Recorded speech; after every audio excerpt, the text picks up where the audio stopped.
absent at the time. Can I have nominations for a temporary chair? Councillor Coleman? Councillor Schmidt. Councillor Schmidt, do you accept? That was going to be my nomination. Sure, I wish. Second, any others? Move to close. All those in favor? Carried.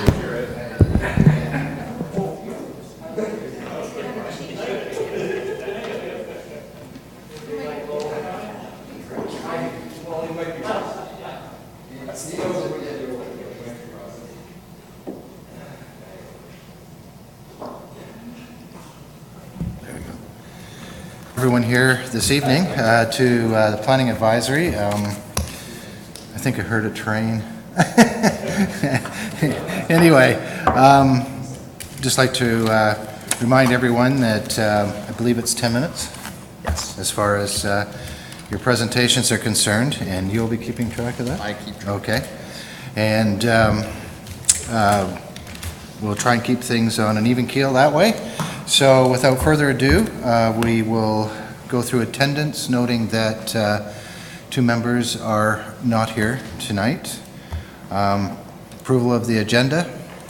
Yes, sir. I'll also approve, but I'd like to, if I could, Mr. Chair, through you. We've got a delegation on 4A now. Yes. To 2 Willow. Yes. Can I suggest we move that to 11A because that's a staff report for 2 Willow? Okay. Looking for a seconder for that? A seconder for that? No? Yeah, like, put them together, yes. Put them together? 11A. So 11 can come to 4A? That makes sense, yes. Seconder? Okay. Any further discussion? Further discussion? Seeing none? All those in favor? Opposed, if any? Carried. Okay, so 11A, I believe it is, right? We'll move up with 4A. Okay. Just make everyone aware of the declaration of pecuniary interest. If anything arises throughout the meeting, let me know. And we show 1 delegation, which is the Lou Yardno. Am I pronouncing that right? Kingwood Homes of 2 Willow Street. This is the site plan control application SP 18/16. Mr. Chair, if I may, and I apologize to the members of the committee on behalf of the applicant, but they don't appear to be present at this time. I expected they anticipated that their item would have been at the time that was allocated at the end of the agenda, and they may be a little late, but they're not present at this time. How does the committee wish to handle that? Yes. Mr. Chairman, maybe Councillor Pierce was right after all. Maybe we can Move it down. move it down if they arrive and do it together that way. Okay, we can certainly do that too. Okay. I don't think we need to redo that. Okay. 5A, noting that there is some revised items in your agenda. 5A, the Planning Advisory Committee minutes of August 7th, we need to adopt. Motion 2.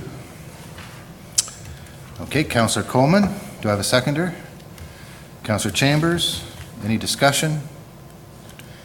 Errors or omissions? Seeing none, all those in favor? Opposed, if any? Carried. Okay, I don't see anything under item 6, business arising from minutes. Does anyone have anything? No? Okay, item 7, public hearings under the Planning Act to receive information from the public.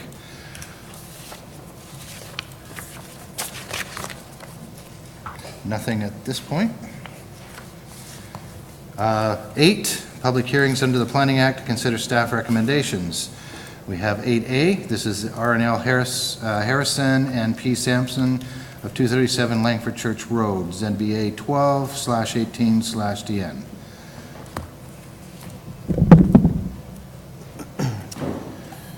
Proceed. You, sir? Yes, sir. Thank you, Mr. Chair. The planning staff are requesting for a decision on a rezoning application received from the owners of 237 Langford Church Road. The subject lands are irregular shape, have a frontage of 60 meters along Langford Church Road, 280 meters along McVeigh Road, and an area of approximately 13 hectares. A majority of the subject lands are designated agricultural with some natural heritage, while a small portion fronting onto Langford Church Road is designated rural residential. The subject lands are currently zoned agricultural with that natural heritage as well. The application proposes to change a portion of the zoning on the subject lands from agricultural to rural residential to permit residential land uses. A concurrent consent application has been submitted to sever a new residential building lot to meet the minimum requirements of the rural residential zone, having a frontage of 40 meters, depth of 100 meters, and area of 4,000 square meters. Through review and circulation of the application, to various commenting agencies, we've revealed that the GRCA has no concerns regarding the location of the proposed zoning. The proposed new lot meets the minimum distance calculation requirements from the livestock barn on the subject lands. The subject lands do fall within an area that's identified by the ministry as having some possible archaeological significance. As a result, the portion of the property that is to be developed will be subject to the completion of an archaeological study with ministry acceptance. To determine that safe sightlines are obtainable from the east and west directions, development engineering has recommended that a survey be completed to define the northern right-of-way limits of Langford Church Road at the curve in front of the subject lands. The report also includes that one letter containing public comments which express concerns related to the increase of development and poor water quality in the area. The applicants will be required to provide a proof of potable water as part of a condition of the subsequent consent application for the creation of the new lot. The public comments also identify this location as being home to 2 bird species which are at risk, these being the meadowlark and the bobolink, and have both been seen in this area. As a result, the applicants will be required to contact the Ministry of Natural Resources to confirm that the proposal is not negatively impacting any known patterns of the identified bird species. The items related to potable water, sightlines, archaeological, and possible species at risk review will come as a condition of the severance application, which will be heard by the Committee of Adjustment at a later date. In conclusion, planning staff are supportive of the rezoning as the request is consistent with provincial policies and facilitates residential development within the rural residential designation of the official plan. It's being recommended that the application be approved. Thank you. Thank you, Dan. Do I have any questions from the committee as far as the planner is concerned? Go ahead, Councillor Goward. Thank you, Mr. Chairman. Through you to the planner, the MDS, was it calculated from the nearest livestock facility, or was it calculated from the middle of the property? How was that done? Through you, Mr. Chair, the MDS calculation, I'm sure the applicant or the agent can expand on this a little bit more detail, but I believe the calculation was taken from where the livestock are held in this barn located here, which is fairly central in the property. Not from the house, but where the livestock is held. And the calculation goes to the lot line, the proposed lot line. So from where the livestock are held to the proposed lot line. Does county staff check that? We do, the applicant does submit the sheet that the minimum distance separation calculation was done on, provided by the applicant, and that is reviewed. Thank you. Councillor Pierce. Thank you, Mr. Chair. Through you, so you mentioned, through the planner, you mentioned that this would go to Committee of Adjustments after this. Is it going to come back to us, or is Committee of Adjustments making the final approval on this? Through Mr. Chair, ultimately, the application here is for the rezoning to facilitate the subsequent application, and the severance application will go to the Committee of Adjustment for approval of the creation of the new lot. So this will allow the severance to occur. Okay, thank you. I think Councillor Coleman was first and then Councillor Miller. Jim, thank you, Mr. Chair.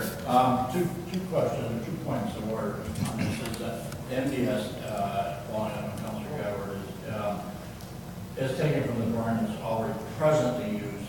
There are other barns on that property. And that's, I'm wondering if those distances were measured too.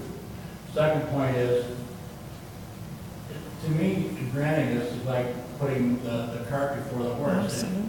We grant it, and then they have to prove then we got potable water. Exactly. Why isn't potable water The number one issue. made an item that is, they have to prove that there is enough water there at the start before we even look at giving it water? Because I have an issue with that. I know residents do have an issue in that. And I just think we're back, I don't use another word, backwards on this whole situation, because I think you have to prove that there is water there already and not going to affect neighboring residents before this is approved. You don't have to answer.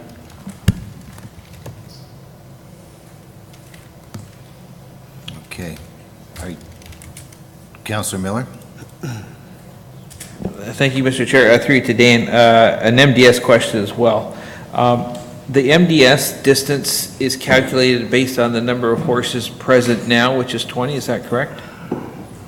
Through you, Mr. Chair, that's correct. Okay. I think we had a similar situation a few months ago, and my question is, if I look maybe 5 years, 10 years down the road, new owners come in, whatever, could they increase the number of horses to 25 or to 30? Or is that barn forever encumbered by this creation of a new lot? Through you, Mr. Chair, the calculation provided or required with the 20 horses in the location that they are today, where did I have it, is required 129 meters to the property line, and they're providing 134. So that is quite tight as it is today. If they were to increase the livestock on the property, they would have to most likely go through some sort of Planning Act application to recognize a deficiency in the MDS or relocate the barn farther away from that property line. Okay, so just, so what you're saying is that whoever owns the barn, say down the road, they're encumbered by that from here on out if it's created. Okay, thank you. Yes, Councillor? Thank you, Mr. Chair. Through you to the planner, and I'm on the same wavelength with Councillor Coleman, I'm the water. I know this is a zoning application, but wouldn't it be prudent of us to put somewhere in this approval on condition of potable water to be found? Because the reason I say that is because Committee of Adjustment makes their own decisions and they're final. They don't come back to this committee. It could become as an attachment to the report, but that's all it is. And it would be prudent, I think, for us to have that attached as a condition for this application to be approved for zoning. The water, if there's no water, why are they zoning it? So I think it should be visible in the approval that the potable water has to be found first.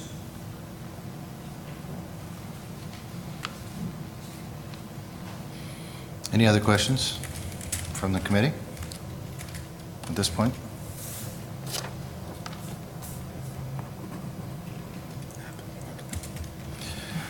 Is the applicant here, and do they wish to add to this?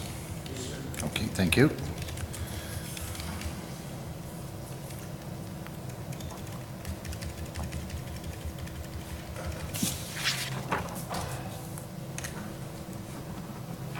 And could you put up a map showing the state or the rural residential designation?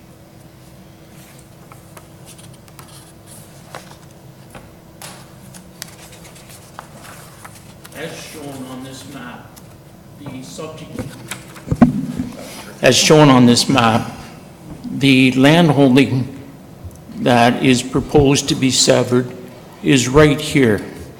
That's the only portion of the applicant's property that is designated rural residential. There can't be any other lots on McBay Road because that's the only place there's frontage. So in reference to any questions about any future development, there can't be any. The rest of the lands are agriculture and that's the way they're going to stay. With reference to the MDS formula, I have done the calculations, and Dan, if you'd switch it to an air photograph showing the buildings. The distance between the building that is used for stabling horses and the proposed lot complies with the MDS formula. Now, there's a couple of places that are a little closer that are used as shelters. They're called sun shelters. They are not stabling, there's no manure, the horses aren't in there overnight. And I've provided documentation to Dan, which is an extract of the MDS guidelines, which say which buildings must be addressed.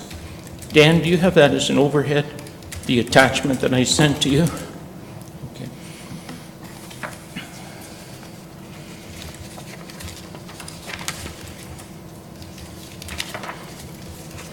If anybody's interested, I have a photocopy here. Clearly, the one is a sun shelter. It's got 4 posts in the ground, it's got a slanted roof. You don't consider that part of the MDS formula. The other is an implement storage and feed storage building, which is open but has 3 walls on it that are enclosed. And that's not considered a shelter either. And that's both in the definitions right out of the MDS guidelines. And I spoke with Drew Crinkshaw, who is the local planner that handles OMAFRA inquiries, and he confirmed that interpretation to me. So I've taken the proper building to show where the MDS formula has to matter. The Committee of Adjustment has to deal with Section 5124 of the Planning Act, which is a shop of things that have to has a responsibility to deal with zoning. We're following the procedure that Council wants, which is deal with the zoning first and then deal with the severance later. If you want me to deal with the severance first, I can do it, but we can't go back and forth.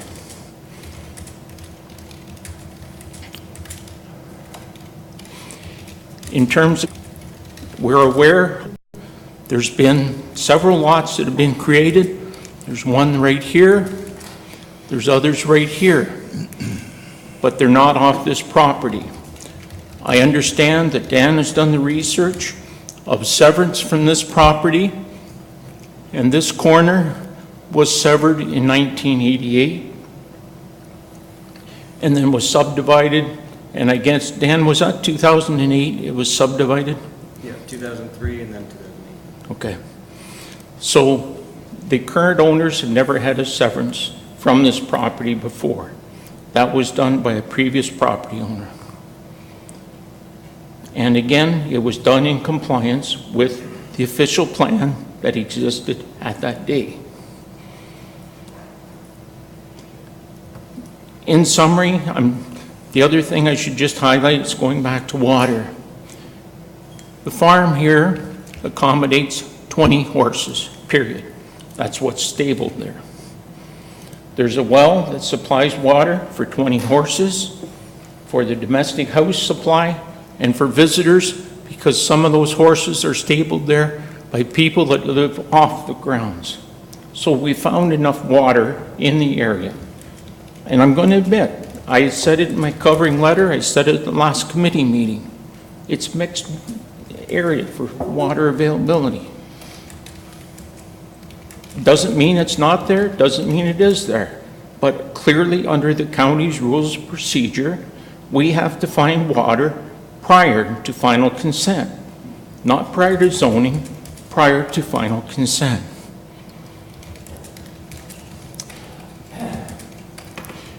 In terms of the ratepayers' concerns for all the development in the area, as I've indicated, my understanding, and if anybody has information, that a lot was approved that wasn't in compliance with the applicable planning documents, I will challenge you to say it right now and provide proof, because my review is all the severances are in compliance.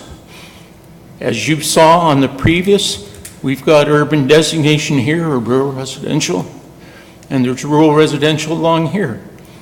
So just because a person isn't happy with the number of lots that have been created, I'm sorry, that's the way the county policies allow.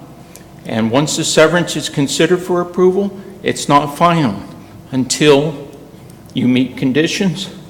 One of the conditions has to be finding well water. That's the extent of my information at this time, Mr. Chair. If I could have the right to re-attend after there's any other comments, I appreciate it. Certainly. Any questions? Yes. Thank you, Mr. Chair. Comments? Through you to Howard. I'm not a country girl, so I'm going to ask a question, and I'm probably going to get an answer, I'm hoping. These horses, they graze in the land, correct? Correct. They graze out on the land. Well, they must go do their business on the land too. And I would assume they do quite a bit of business on the land.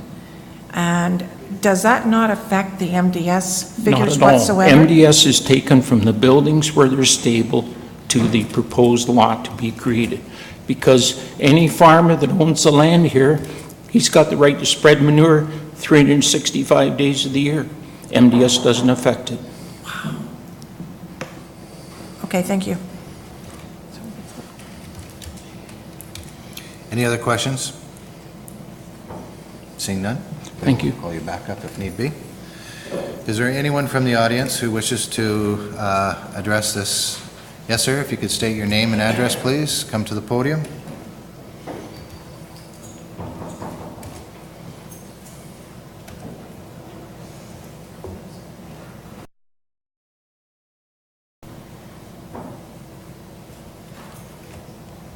Hello, my name is Bruce Harshnitz.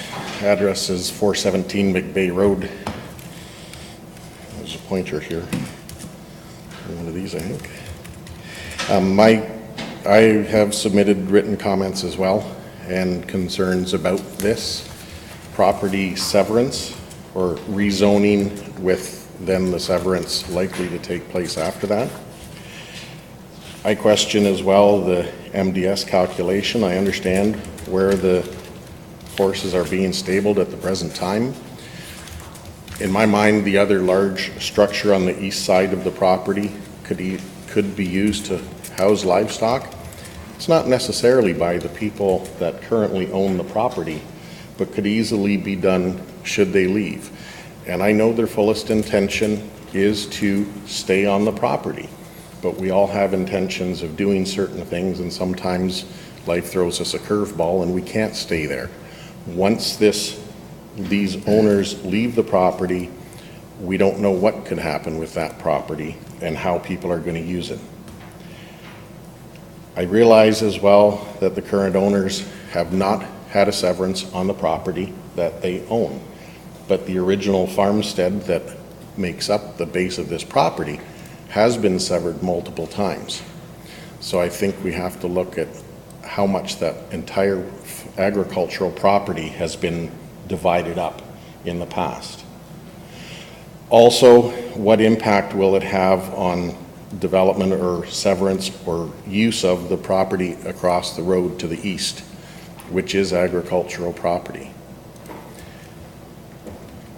The large barn that is there on the east side, which is more than a shed or a sun shelter for the horses, is only 99 meters from the edge of the subject property that's being rezoned.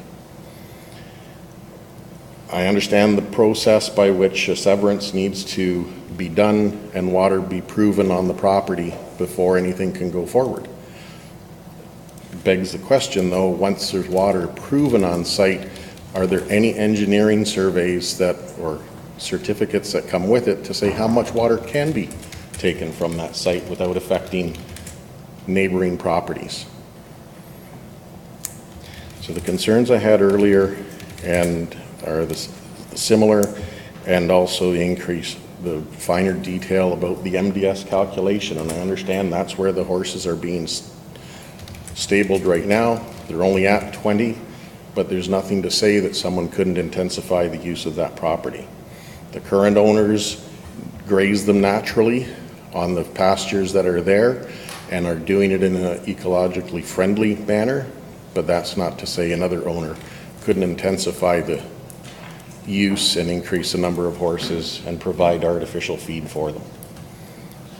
So I have those concerns. I'd like to reiterate those. Thank you.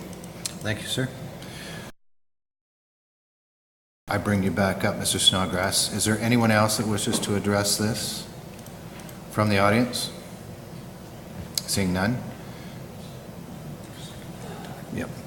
For the second time, is there anyone else? Yes, sir. Name and address, please. Pete Sampson, 237 Langford Church Road. Thank you, everyone, for hearing us today.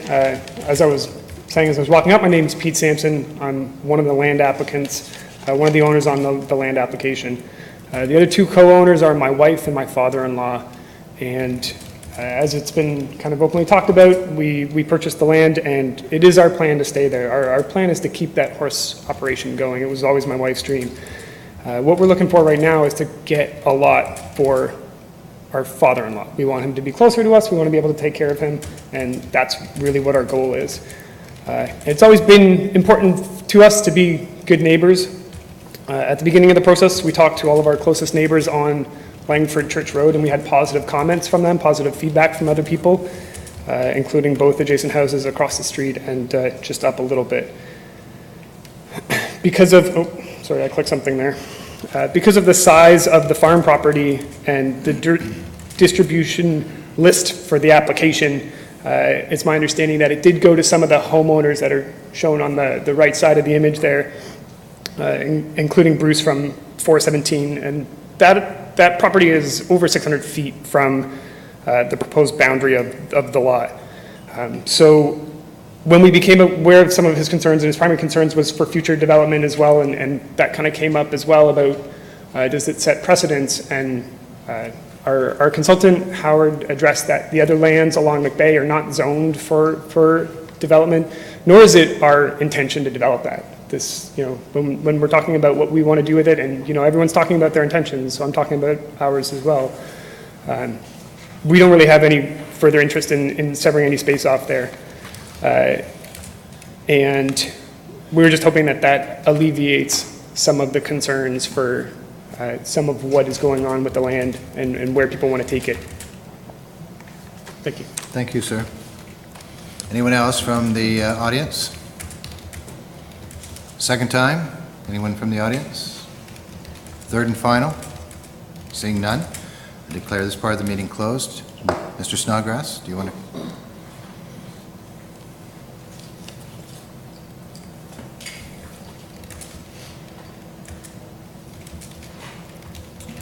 Dan, could you put back up the map that shows the designation?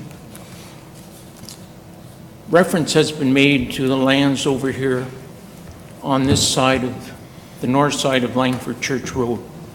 I would draw to your attention, they're in the same brown designation that exists here and along the south side of Langford Church Road. If somebody came forward with a severance application along here, I would suggest it would be considered for approval because of the rural residential designation.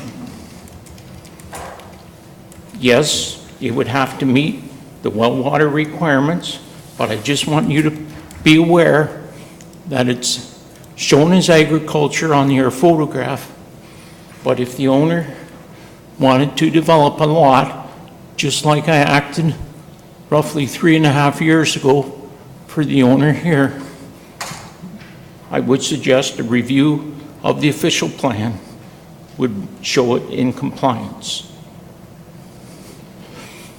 Once again, dealing with water. The county requirements are that water must be found as a condition of approval of the severance. It is not a rezoning matter. You have to have faith in your committee of adjustment. If we can't find water, it won't get approved. It's that simple. Why isn't it here? Well, for one thing, your cost on a zoning bylaw amendment now is $5,500. Severance application, $4,000 and change. Cost of sticking a well in, $7,000. How much do you want done before you tell your ratepayers they have a conditional approval before they have to spend the bank to show that they can comply? That's the way the approval system works.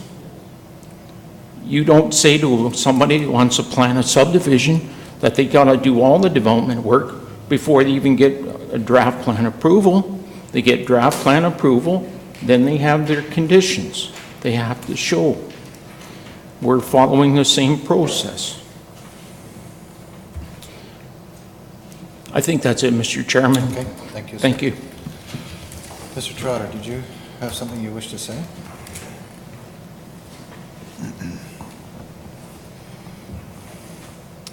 Thank you, Mr. Chairman. Just to provide some clarification and to assist the committee in decision-making, this is an excerpt of our official plan. Section 6.13 talks about complete applications.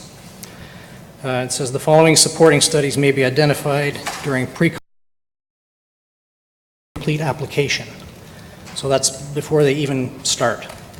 And there's an entire page of information that we can ask an applicant to provide for a subdivision, zoning bylaw amendment, draft plan of subdivision, condominium, consent, minor variance. All these things can be required before the application comes in. That is how the system is set up. That's how it works. So that this council and any approval authority has the complete information that they need in order to make their decision. Thank you. Thank you, sir. Okay, anyone further in the committee have any questions of the planner? Seeing none, how would you wish to handle this application at this point? Councillor Chambers?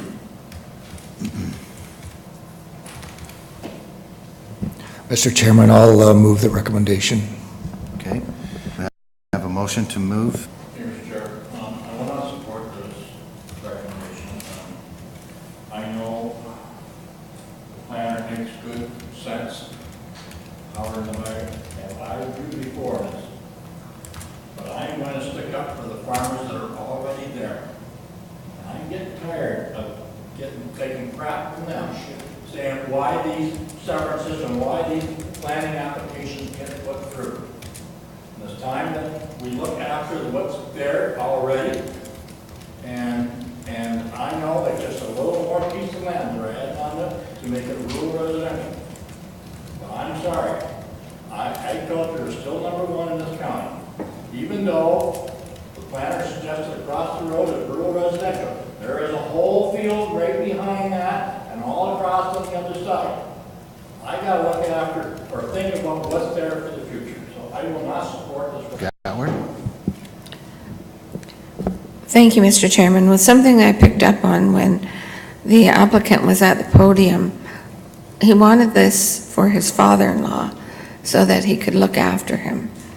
And I'm thinking, I don't know if staff discussed this gentleman, but we do allow those in the county and for elderly parents. And perhaps that's a better option.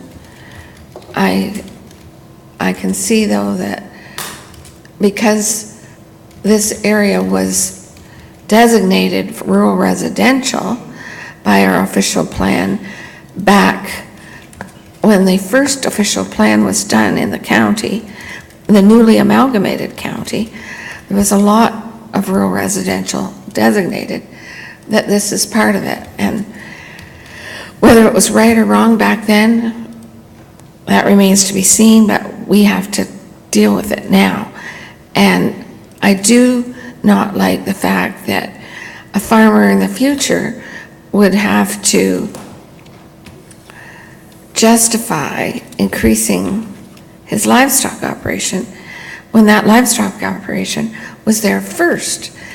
And someone mentioned there's a larger barn there, and we're making that barn useless if we allow this. So I have difficulty with it as well. And I think the Granny Suite option might be more palatable. Thank you, Councillor. Councillor Chambers? Thank you, Mr. Chairman.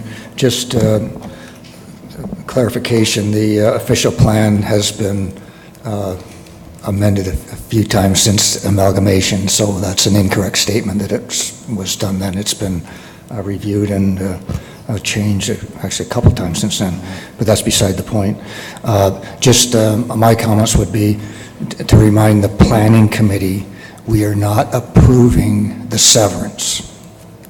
We are approving the zoning change, and the zoning change is in conformity with the designation of the official plan.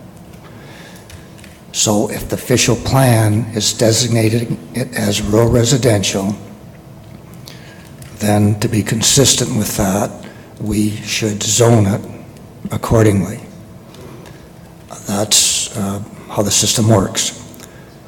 And once again, we're not approving the severance, so a lot of the conditions of the severance approval will be determined by the Committee of Adjustment, which is a separate body that acts on its own. So if the committee members feel that they don't want to approve the severance, that's fine, but we're not doing that. We are approving or dealing with the zoning change. So in summary, official plan is designated as rural residential, and this planning committee has had an application to zone it, and we should be consistent with our official plan. Thank you, sir. Anyone else at this point? So keeping that in mind, I will then call the question if there is no further. All those in favor? Opposed? One abstain? Opposed? Oh, did you? I'm sorry.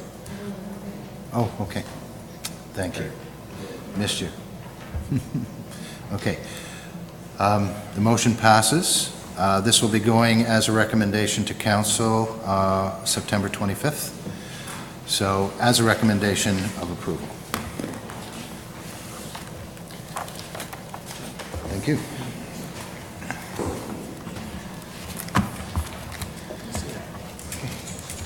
See you later. This brings us to application 8B.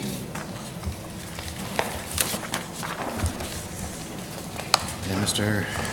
Cummins will present this to the committee.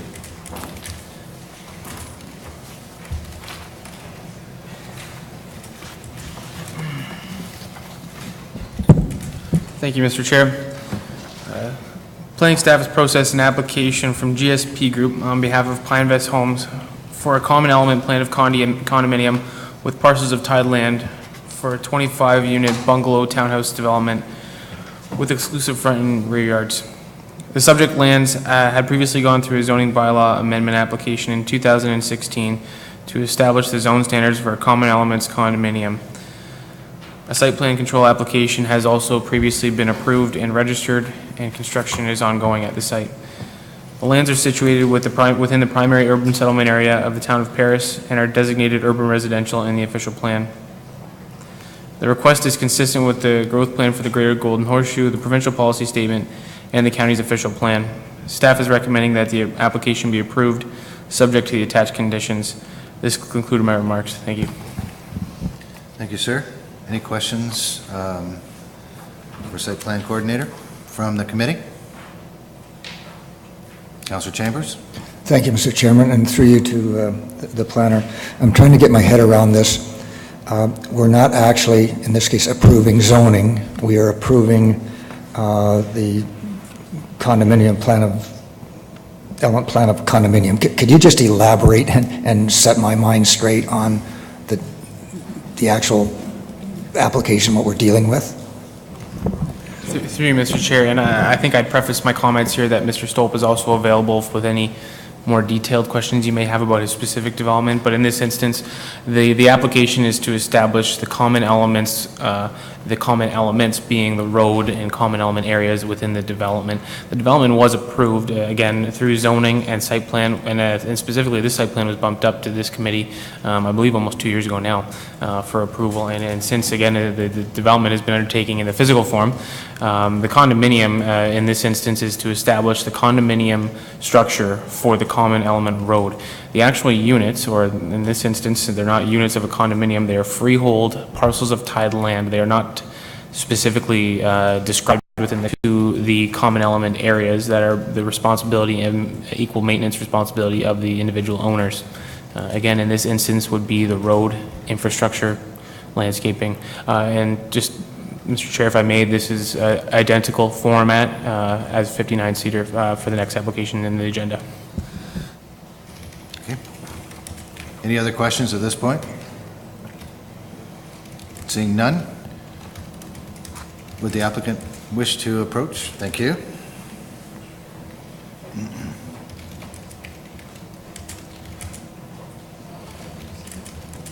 These are both here if you want to flip back. I guess this is 23 now, right? There you go. Hello, my name is Sarah Knoll. I'm a planner with GSP Group, and I'm here with Mr. Henry Stolp from Pine Best Homes. I do have a couple comments to add to Ryan's presentation, though he did adequately and concisely summarize what the draft plan of condo is in front of you. I have read his report and support the recommendations of his recommendation report. What is before you today is an application to establish the tenure or the ownership of the lands in front of you. This application, as Ryan mentioned, is not to change the land use permissions, not to change the number of units, the density, the coverage, or the landscaping. The look of the site continues to implement the approvals that were granted by this committee, as Ryan mentioned, through the rezoning application in 2016. And it continues to implement the plans and approvals approved through site plan control approved by the county. To establish the ownership, we require approval of this application before you for the common elements of the site. And as Ryan mentioned, that is the stormwater management pond, the visitor parking, the drive aisle, and any common landscaping areas. We then also require an application through the Committee of Adjustment, and that is to establish the ownership of each dwelling unit and the private front and rear yards attached to each of those units. So essentially creating units. The surrounding landowners should expect circulation of that notice either shortly, if not already, and that application at Committee of Adjustment will be at the end of September. Once again, this application should in no way change your understanding of what the development is in relation to the surrounding lands and how the site is being constructed. I am happy to answer any questions that you may have, though Henry would like to speak to the construction and the sale of the units as well. Questions of the presenter at this point from the committee? Okay. Sarah's going to say for 59-seater, it's the same thing that applies. So this site here was a site that we bought in April of last year, and it was being developed by Don Medeiros of Network. And we've actually started 6 houses. The first 2 lots, 24 and 25, are models, and we have 5 sales on site. Where it says under contract, it moved to lot 22 this weekend, so it's actually becoming a firm deal. We're selling, started with models about 6 weeks ago, and prior to that time had virtually no sales on this site. And people wanted to see what the product looked like, which is quite different than the market was a year ago. So price points are between $500,000 to $600,000, and it's been successful and we're happy with it. So we've got houses, lots 1 and 2, and 22 to 25 virtually built, and we'll start doing applications for permits on the balance of the site in the next 2 or 3 weeks. Hope to have all of this site with basements in before the end of the year and registered sometime in March, April, May of next year. So that's the intent. And the draft plan of condominium allows us to do that, and it creates a tenure of each unit. So that's what that is. And I'm going to try to go to the next site. I'm going to talk about the next site for a minute as well, so you don't have to be up here twice. Oop, hang on. In this site, this is 59 Cedar, and we've had this in front of committee a long time ago. In this site, we've got more sales. We also bought the land 2 or 3 years ago, and it's been on our website for that period of time. Here we have 15 sales. We've got 8 sales left to do, and it's ongoing. The last basements will be going in this week, units 16 to 19, and we hope to register this condominium sometime in November. The first people are moving in by the end of the month. We have 3 occupancies the end of September, and they'll all be interim occupancies and have final closings with us sometime in November when this plan gets registered. So the draft plan of condominium of common element is for tenure purposes. We can build these all as rentals should we want to do that. We're not doing that, so they're all for sale. And Unit 1 will become a model for us on this site in the next 2 or 3 weeks. So that's where it sits. Happy to answer any questions about the site. Questions from the committee? Seeing none, we may call you up if there's other ones. Thank you. Is there anyone in the audience who wishes to address this application? Second time? Third and final, anyone wishing to address this application? Seeing none, I will declare this part of the meeting closed. And any further questions at this point from committee? If not, I will entertain a motion. Councillor Pierce? Move to approve. Do I have a seconder? Councillor Coleman? No further discussion. Call a question. All those in favor?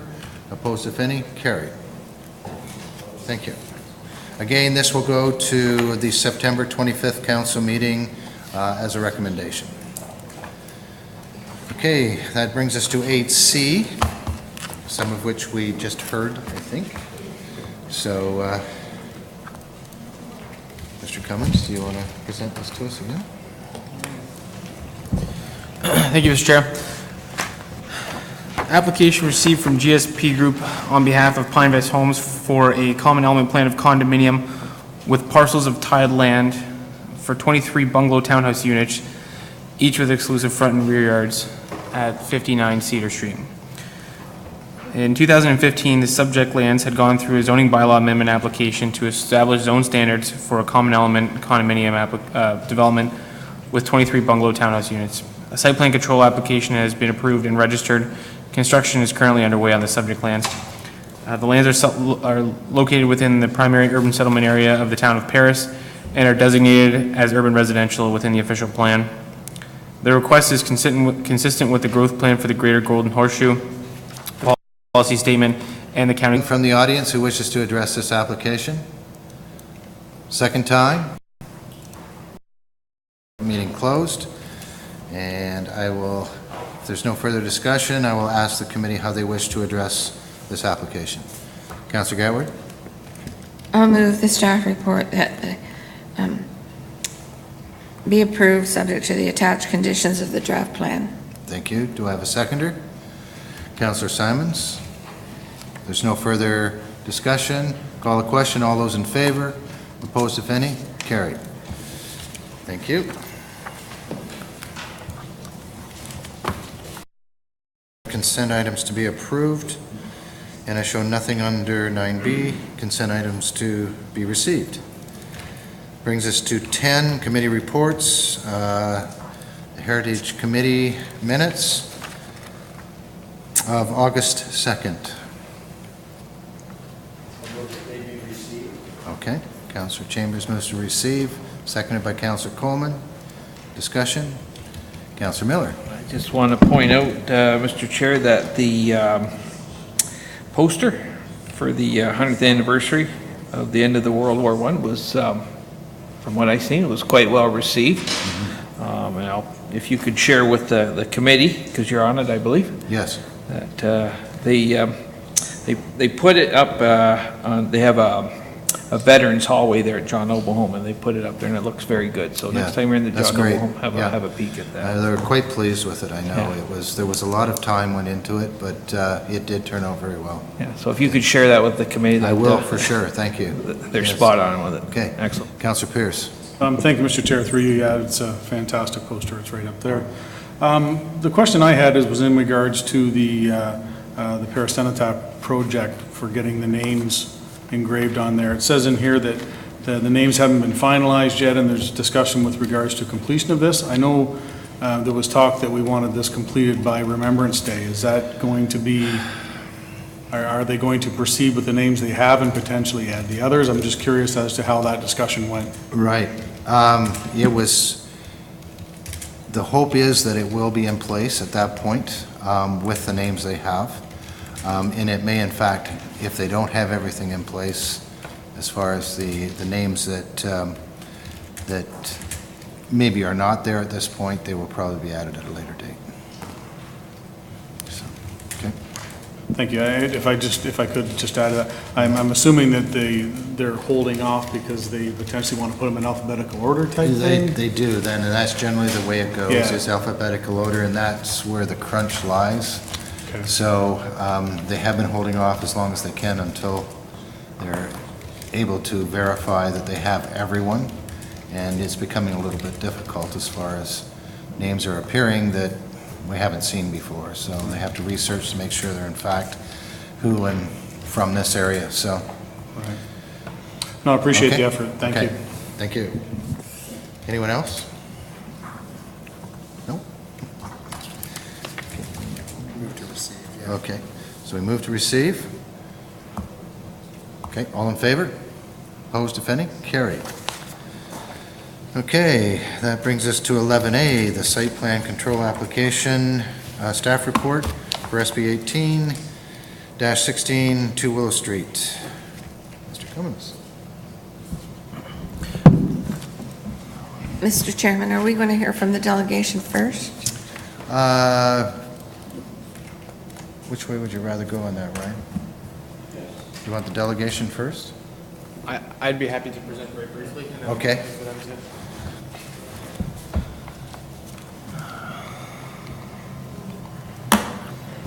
Thank you, Mr. Chair. The subject lands are located at 2 Willow Street in the geographic township of Paris. This site plan application had been previously bumped up by this committee in light of some concerns that had come up at the previous zoning bylaw amendment application in July. The applicant is seeking approval in principle of the site plan application for a proposed 75-unit stacked townhouse development. Staff is confident that the major aspects of the site design have been addressed at this point. Specifically, county engineering staff have undertaken further review of the proposed left turn lane on Willow Street for access to the subject lands.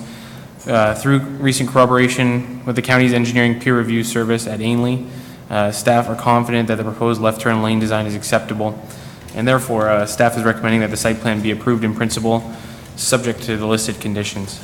Mr. Lou Giordano, on behalf of Kingwin's Homes, is here, along with his consultants, to present a couple items here for information of the committee to inform their decision. Thank you. Would you like to approach the podium, please?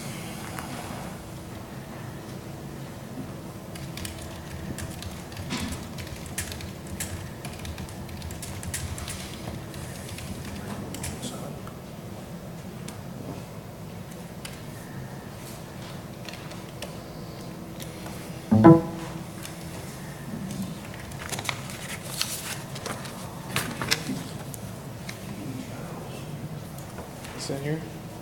Yeah. Pause it for a second.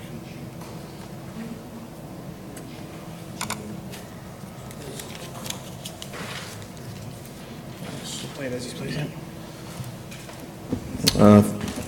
Thank you, Mr. Chairman, members of committee. My name is Jim Levac from Glenschnar and Associates on behalf of the developer. I understand from the July 3rd meeting there were concerns. I mean, in terms of the planning regime associated with this application, it's an infill development, it's an underutilized site. It checks all the boxes in terms of provincial policy and intensification. My understanding is that there was just a pending concern regarding traffic and access into the site that that committee wanted some follow-up on. So we've had the application peer-reviewed, as well as our consulting engineer, who has a presentation he'd like to give and respond. Thank you.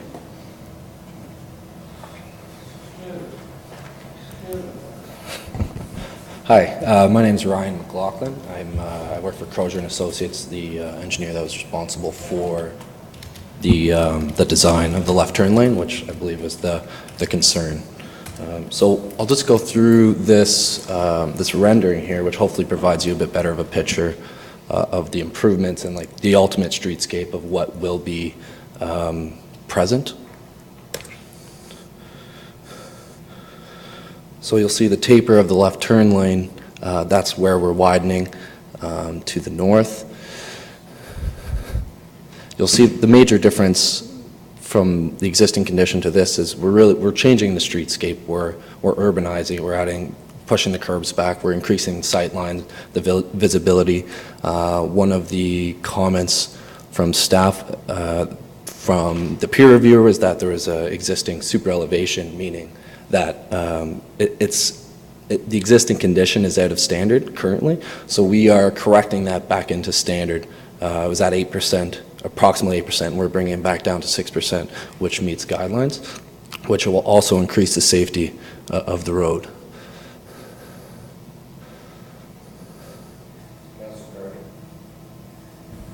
Thank you, and while that rolls, love the presentation. I love the graphics. I think it gives us an idea of what's going on. One thing I'm going to be very blunt about is 8% or 4% or 2% as not being an engineer means nothing to me. Yeah. And I'll tell you why, because I can show this to constituents in that area and they'll say, yeah, but how steep is the hill going to be? Because that's the biggest concern. When you come down that hill from Grand River, I'm sorry, not Grand River, from Dundas, because it's such a steep grade, and how is that going to be remedied is the biggest concern, because as you come around the corner by the billboards and the pumping station, Yes. It wasn't, what, a month and a half ago, where a farmer lost 2 massive loads of bales of hay there up against the signs. So, you know, somebody came and called me and said, you got to come and see this. If they're going to make this a turning lane, look it. And I'm going like, okay, all right, you know, things happen. But that's the biggest issue, is what does that grade look like that people can take a really good look at and make them feel comfortable with it, and the turning lane and all that, because that is the issue. That's the only issue I see. Right. So we have, throughout the studies and the design, we have demonstrated that we've met the appropriate sight lines that are in Transportation Association of Canada standards that are typically followed. And then, in addition, we are adding speed advisory signs. And so, although the speed limit is 50, there are 40-kilometer-an-hour advisory signs, which was a recommendation by staff. And on top of that, the having a built-up environment and having it finished with proper delineation of the left turn lanes and the proper pavement markings will improve safety. So, and one additional question to that, does MTO have any say on this at all? Like, do you have to get approval, or is it just the county that you get approval from? Yeah, not MTO, no. It would Okay, be they're just major highways for that, right? Yeah, it's Okay. just typically their highways, and then if you're within a certain distance of their highways. These are just questions that I'm getting from people as well, you know, so I just want to make sure I Sure. can answer those questions, that's all.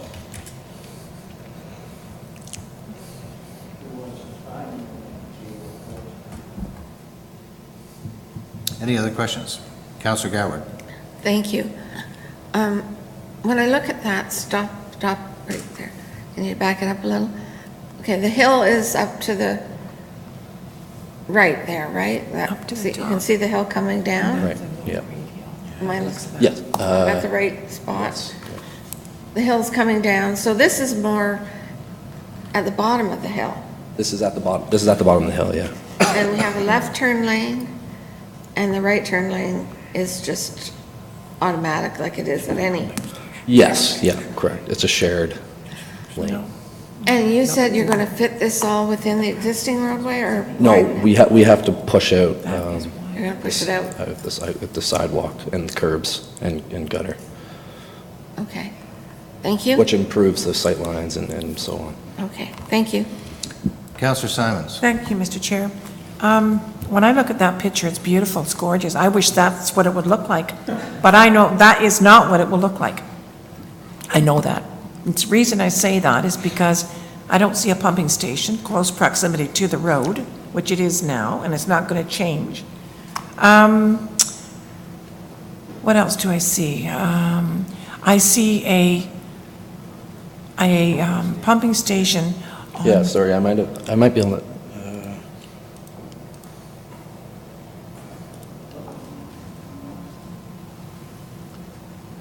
that's the other way, right? Yeah, sorry.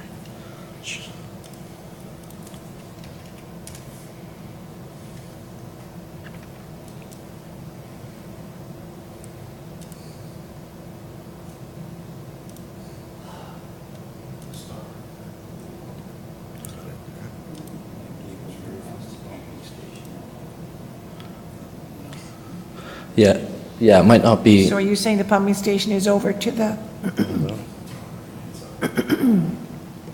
right there, by that car? Sorry, I'm trying to go back here. There we go. Yeah, I see where it is, okay. Because it's right up here. What about the one on this side, the one that was damaged? They're just missing the stack. They didn't have any rendering of the pumping station. Right. So they've just taken. Yeah, so with the pumping station, what we have to satisfy with that, with any roadways, there's a clear zone, a desirable clear zone, depending on the speed of the road. You have to look at obstacles within a certain distance, depending on the traffic volumes and speed. So with the pumping station, we needed to make sure we address that, and we did. And it's out of the clear zone, meaning that it doesn't require. It has been cleared up then? Yeah, it doesn't require like a barrier protection or anything. Okay. My next question is, and this is regarding the building. The buildings look beautiful, but Paris is growing, and Paris has 2 apartment buildings without elevators. Is there any thoughts at all about putting elevators in these buildings to satisfy the residents? Reason I say that is because we're in modern times now, and everywhere else you go, you see elevators. And I can't imagine 3 levels of floor again, no elevators. And once the building is built, that's the end of it. It'll never happen. I would think it'd be much less expensive to incorporate it now when you haven't built them than it is after you've built them. So my question is, could you possibly entertain the thoughts of putting elevators in? And I know that they're not required, but it certainly would complement the community. I defer to you here. With respect to your question, it's a stacked architectural product. It's been widely used in an urban setting and infill properties such as the one that we're building, that we're developing in. And just the architectural configuration wouldn't allow for any elevators. The way the floor plans are created is that you'll have a unit on the ground level that we want to call our bungalow units, and then above it, so that unit on the ground floor is 30 feet in width. And the unit above there's 2 units above that ground floor bungalow unit, and they're 15 feet wide, but they're 2-story. So you walk from the ground floor up to your front entry if you own that second suite. So what we do have is an opportunity for people like myself that find it laborious getting upstairs to get something on the ground floor. And for those that are needing walkers or wheelchairs, with the recommendation of staff, we've introduced some units that have some barrier-free access. And we've incorporated a ramp in the site plan design, so that if you are handicapped, you can wheel up to your unit with your walker or your wheelchair through the ramp. So there's opportunity for people to live in this community that have difficulty in walking around. And if I may add just a comment, and this is my last comment, if the rules and regs dictated that you put an elevator in, you wouldn't be building this kind of building. That's correct. Correct. Yes. Thank you. Councillor Pierce, and then Councillor Miller. Thank you, Mr. Chair. Through you, just a couple things here. So first of all, the first gentleman that spoke, I think it's absolutely correct in the state that, we weren't opposed to the buildings that are going in here on that. Our biggest concern was traffic. And I think it was me that had the biggest concern about it, and I think that's why we're here still today. If I could get you to back this thing up to the beginning, please. And thank you for this. It really puts things into perspective, so I want to thank you. Okay, so right here, okay? So first of all, I want to understand, from what I'm seeing here, that looks like it's pretty level there, okay? In actuality, there's quite a slope already at that point in that road. So I just want to understand here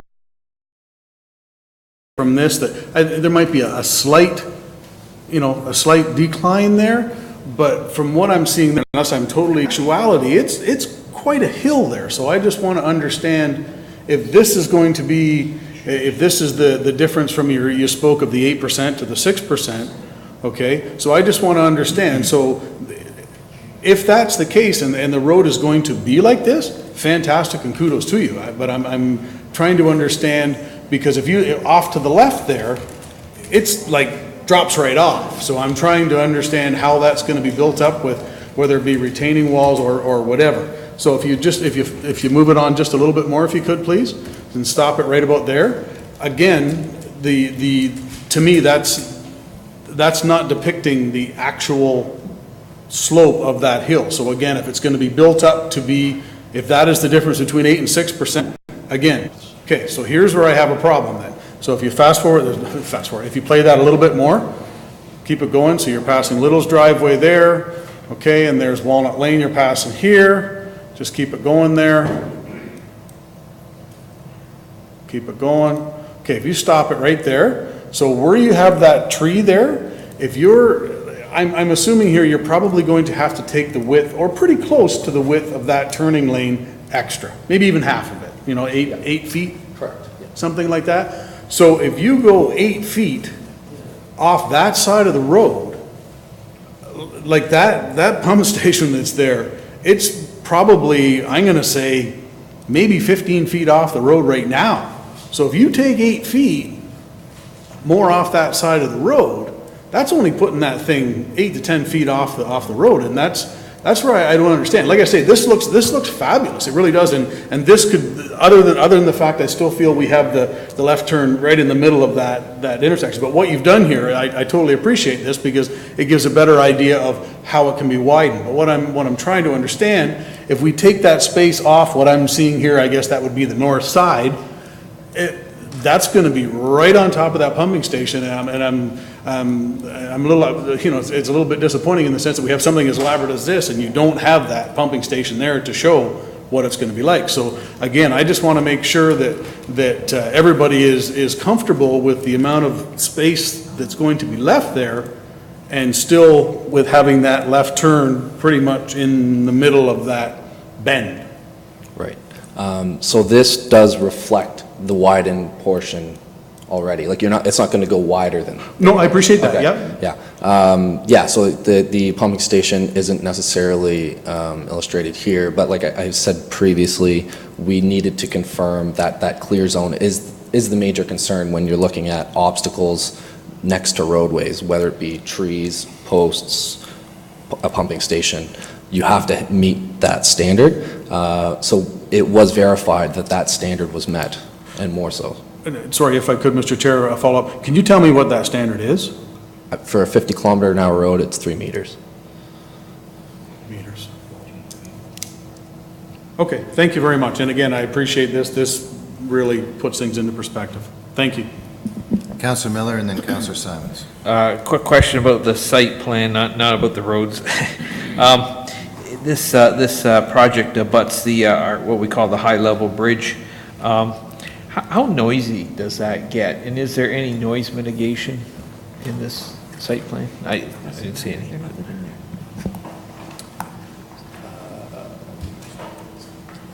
Sorry, noise for? I guess the road noise, we conducted a noise study and we submitted it, and it was, there are no acoustic requirements from our consultant that were needed based on the traffic pattern on the High Bridge. And there's the one recommendation was the rooftop patios that are adjacent or closest to that bridge. There has to be a warning clause in the contract documents stipulating that there may be, noise that's a little higher than what you would otherwise be accustomed to if you're further in on the site. Okay, so what I'm hearing, no noise mitigation at all, and you're saying none was required? No, nothing was required. Okay, I'm surprised, but thank you.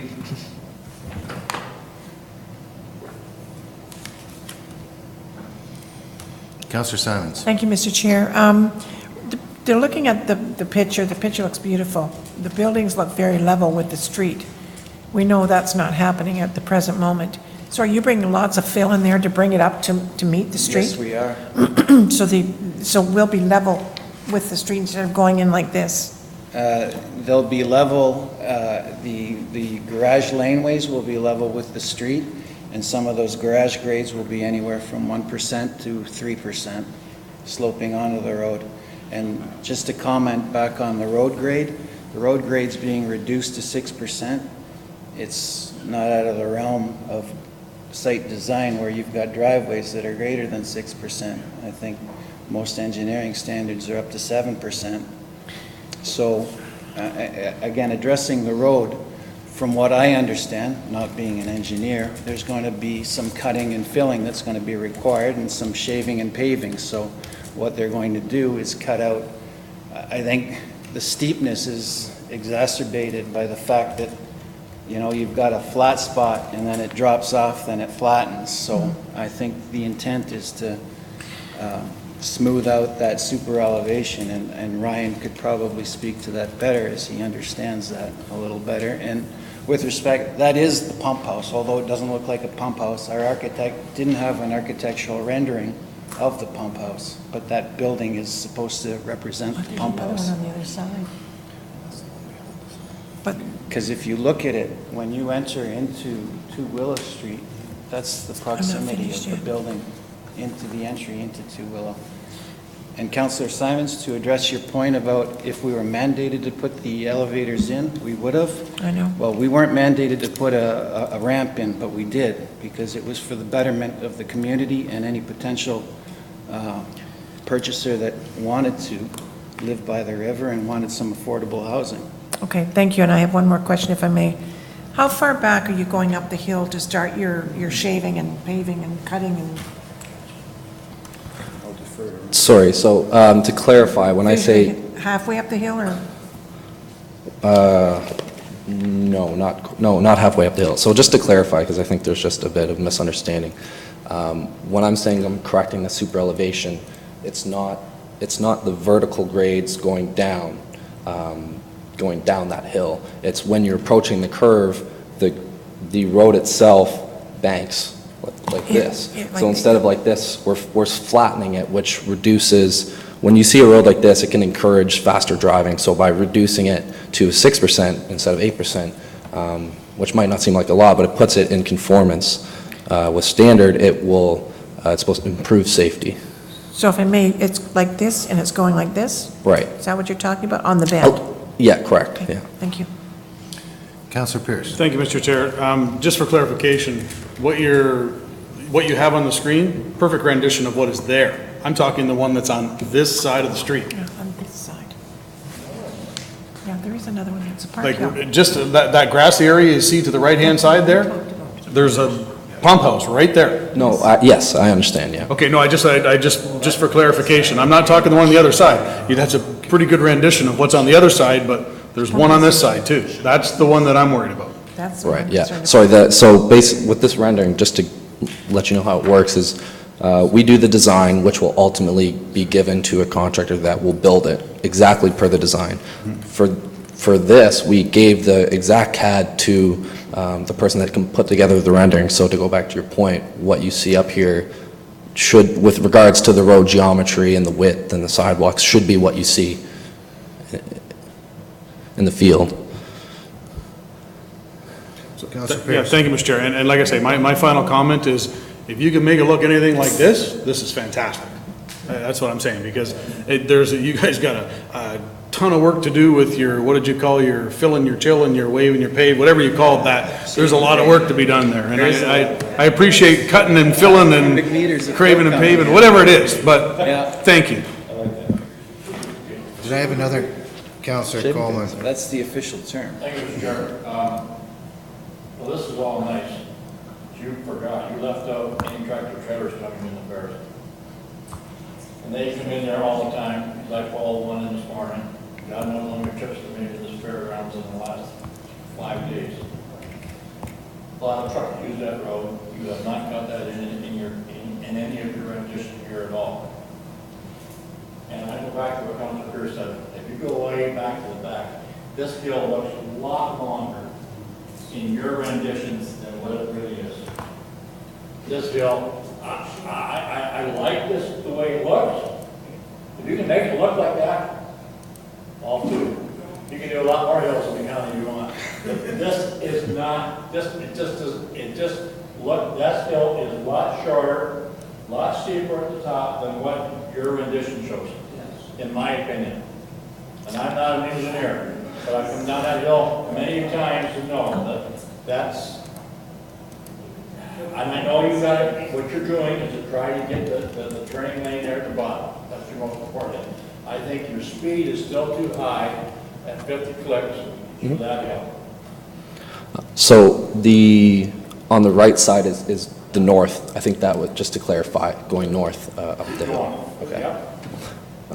Yeah, so beyond, you can see the pavement markings that, it's tough to see, but that's all new pavement markings as well, delineating the lane. The additional ones, as drivers approach that, the idea is a more urbanized streetscape will slow drivers down in combination with that 40-kilometer-an-hour advisory sign, which was a recommendation by staff.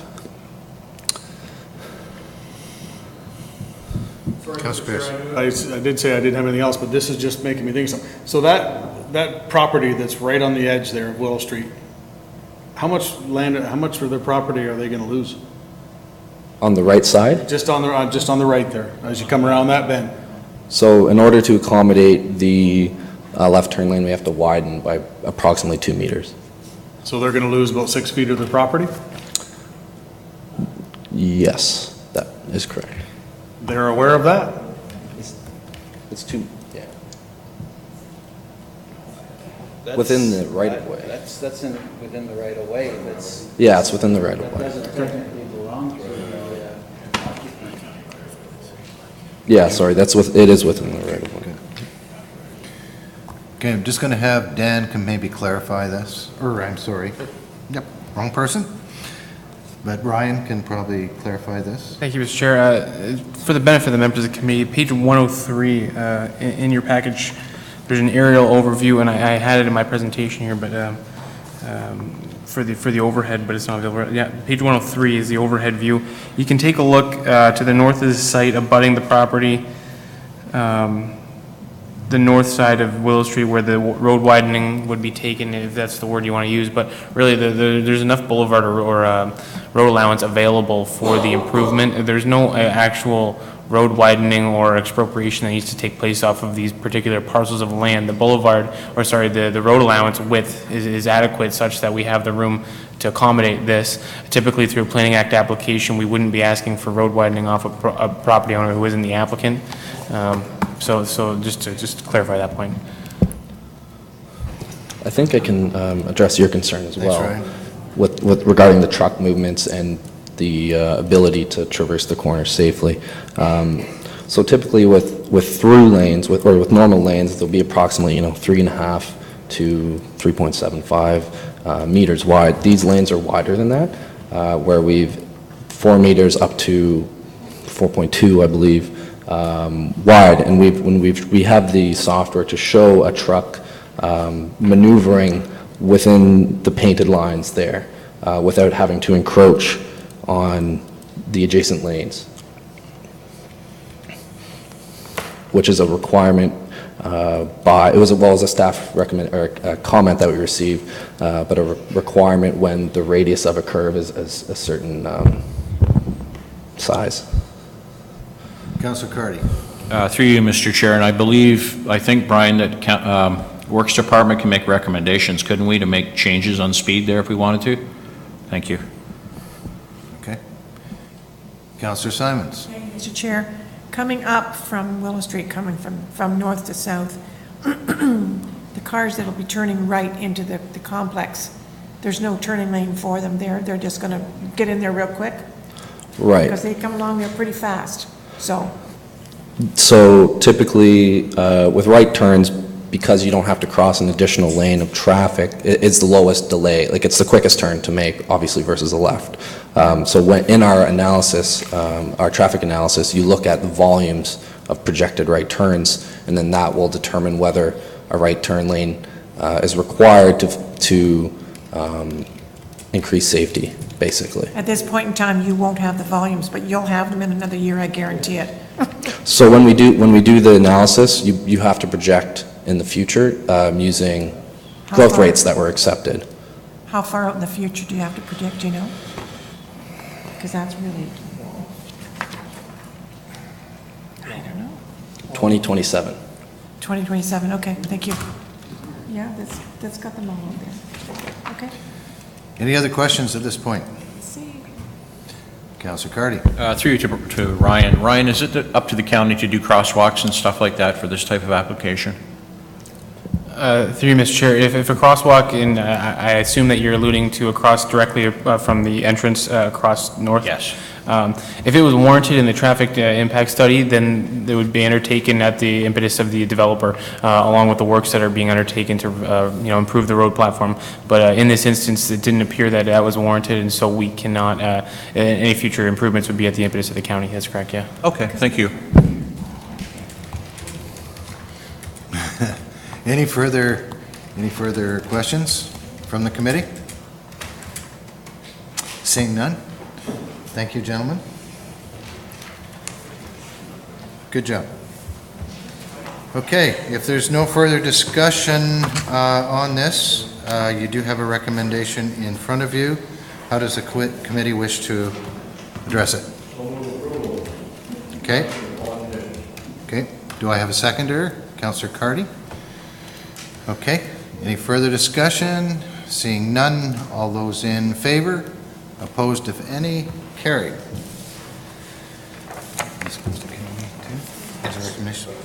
This will also be going to county on September 25th as a recommendation. Okay.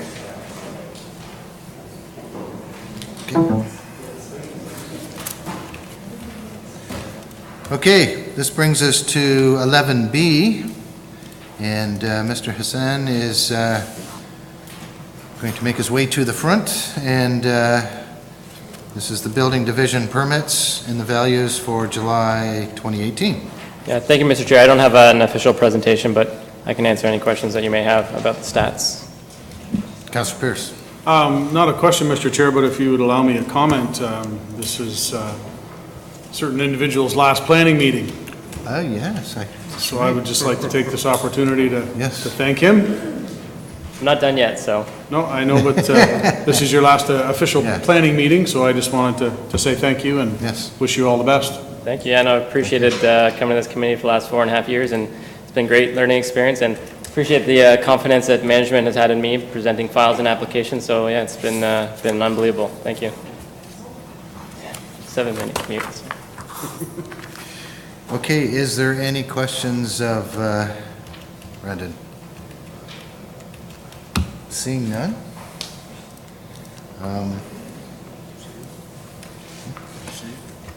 Yep, motion to receive. Okay, Councillor Coleman, and seconded by Mayor Eddy. All those in favor? Opposed, if any? Carried. 11E, again from Mr. Hassan, the Senior Policy Planner, and this is the Land Use Planning System. Chi-Chi. Yeah, again, no official presentation, but this page can easily be taken out of your agenda and slipped into your little pamphlets on your desk there, just for any common questions that come up through the Planning Act application process, and if there's any changes that need to be made, they certainly can be. Councillor Miller. Thank you, Mr. Chair. Through you to Brandon. The timelines, they've not changed?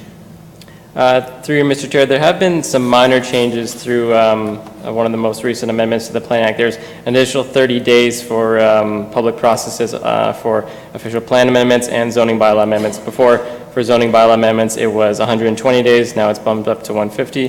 For OPAs, it's 210 instead of the 180. Same with plans of subdivision and condo. So just more time to process applications and deal with concerns and issues. And then I guess if we don't meet those timelines, same thing as before, they can go to the LPAT. Exactly, yeah. It's the same process as it was with the OMB. The LPAT is the same. Again, just that additional time frame above and beyond what was allotted for in the past. Okay, thank you. Councillor Pierce. Thank you, Mr. Chair. Through you, just on that subject, if I could, please. So let's take the 210 days.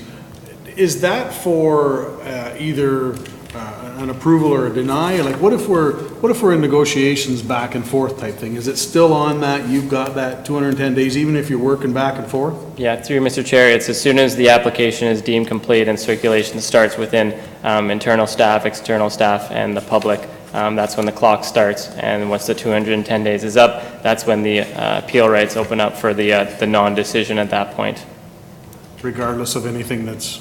Right, Yeah. yep. That's too bad. Thank you. But that would be on the onus of the applicant at that point to appeal for the non-decision. So hopefully there's good faith being worked out on both parties' ends in that regard. Any further questions? Seeing none, thank you, sir. Motion to receive. Councillor Pierce, do I have a seconder? Councillor Coleman, all in favor? Opposed, if any? Carried. Okay. Okay, 12A, the communications. This is the distribution of expanded archaeological project information form lists. Does anybody have any questions on this? Seeing none? Yes. Receive. Okay. Do I have a seconder? Councillor Gatward. Any questions? Seeing none, all in favor? Opposed, if any? Carried. Okay. Other business. Councillor Gatward, your LPAT session at AMO. Mr. Chairman, thank you. There's one for everybody around the table.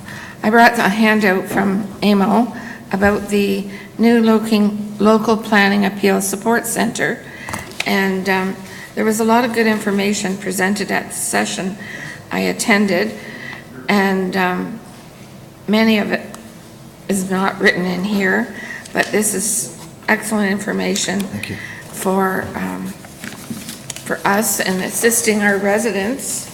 And the contact sheet is in black and white. I just slid it inside. But the session I attended was hosted by Mary Ellen Bench, and she's a solicitor from the city of Mississauga. And Gary Dyke, he's the city manager from Cambridge. And Bruce Engels was a solicitor from Weir Folds. And system's actually going to last. But they told us that staff should be presenting all of the reports to council. All the studies should come to us so that we can review the studies and have all the information. When something goes to LPAT, they want the video from our meeting indexed, so that if they want to hear the traffic engineer, they know where to go on the tape without having to go through the whole tape. That was just an example. They also said that staff's view, because that's professional, will hold a lot of clout with LPAT, and that if we disagree with staff and their professional opinion, I put a star beside that, to LPAT feedback, which I think we did in this latest one we just dealt with, because we reached an agreement with them. But he also said municipalities may want to change their procedural bylaw to stop lobbyists and developers from lobbying council. And this surprised me. They said severances still go to the OMB. I thought they were getting rid of the OMB, but that's what they told us. So anyway, just wanted to share that, and I hope you'll find this useful. If you get any calls from people, that it will help. Because when I was getting emails recently, I didn't know much about LPAT, and that's why I went to this session. So it was very helpful. And if you have any questions, I can try and answer them after the meeting. Thank you, Mr. Chairman. Thank you, Councillor Goward. Information received? Okay. Alrighty, that brings us to item 14, General Manager's update. Thank you, Mr. Chair. Just wanted to talk a little bit about, since it came up on in Brandon's report on the extension of processing of applications. I think I recall in the 90s when we first had a big change in the Planning Act. I think that the processing of applications may have been 90 days, I believe, Rob, I'm not sure. But at that point, it became such a problem in Oakville, where Brandon's going to. Applicants were just submitting applications, waiting for the deadline, automatically appealing it to the board. That's how tight the timeframes were. They knew that staff couldn't get to it. And I think at that time, Oakville was facing between $10 and $14 million a year on just having to fight things at the board, because everything went to the board. So it started to get expanded a bit as governments changed, and now we've got it expanded a little bit more, so it gives us a little bit more time to deal with some of these applications. So, anyways, I want to give an update on the Gurney outlet. You may have recalled the last Planning Advisory Committee meeting, we're looking at possibly a 2-week, they had said a 2-week completion date. I was hesitant about accepting it, and you probably sensed that last time, and for good reasons. There's been some quite a bit of erosion that's happened in some of the constructed channel. Myself and Don Cunningham, another person, went out, inspected the site, and there's these things that are called cablecrete, which is basically it's blocks of cement that are connected together through cabling. They're laid down, they're quite heavy. I'm guessing they're probably 1,000 or 2,000 pounds. When we went out there, there's 7 that are installed. 6 of them had eroded away or flipped over because of the volume of the water that's coming through. Part of the problem that happened on the site is that there's a bunch of silt fencing around the perimeter of the property, and the silt fencing held so well, which is kind of strange for silt fencing. Usually people install it and they fail, and it's always a big problem. They did such a good job on it. It was holding back so much water coming off the top because it wasn't vegetated, that there's only so much that the wood being driven into the ground could hold back, but eventually burst. So huge volumes of water were coming through and doing quite a bit of erosion. So I believe that they're looking at possibly doing some work, repair work may be happening anytime soon. So needless to say, completion of the Gurney outlet is delayed probably a month, I'm guessing. They have done some work out there on some other connections that have come through, but there's still an amount of work that has to be done out there. Also wanted to update you that Perry De Pascal has started today. He's a building inspector. It's the final position that we had to get filled for our building department, and we are now filled out, staffed completely in the building department.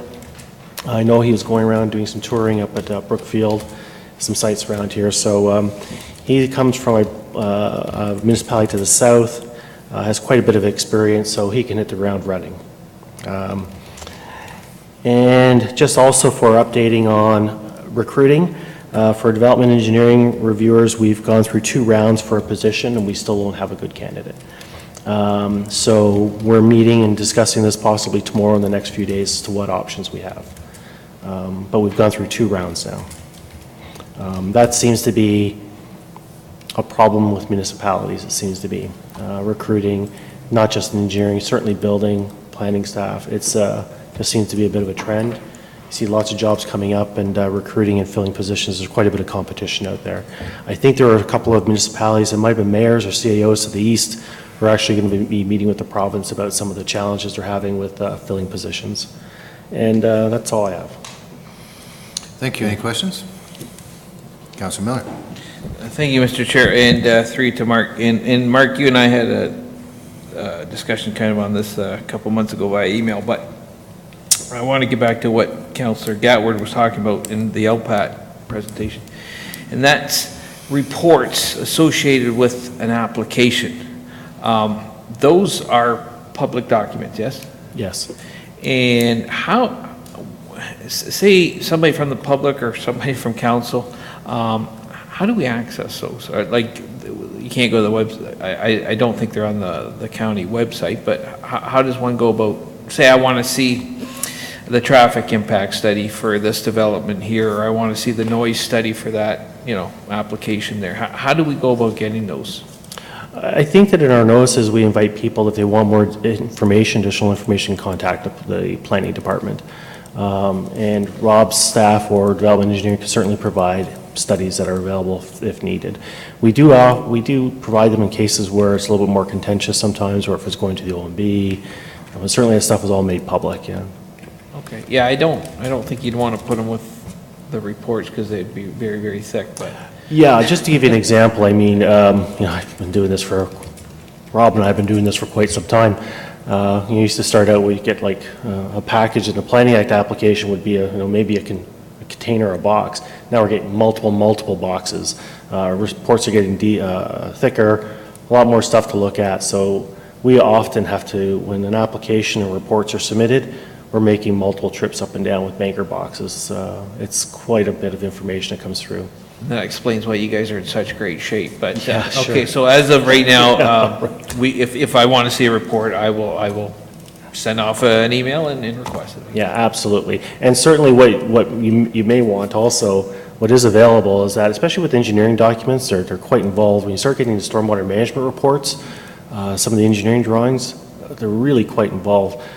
But the commenting and the information that comes back from our peer review information, that's a good analysis of the information and summary of the issues, and those things can be made available as well. Yeah, well, like I said, it's not every single one, but sometimes an application comes forward, like you say, maybe a noise study is kind of relevant to it and helping make a good decision. So, okay, thank you for the answer.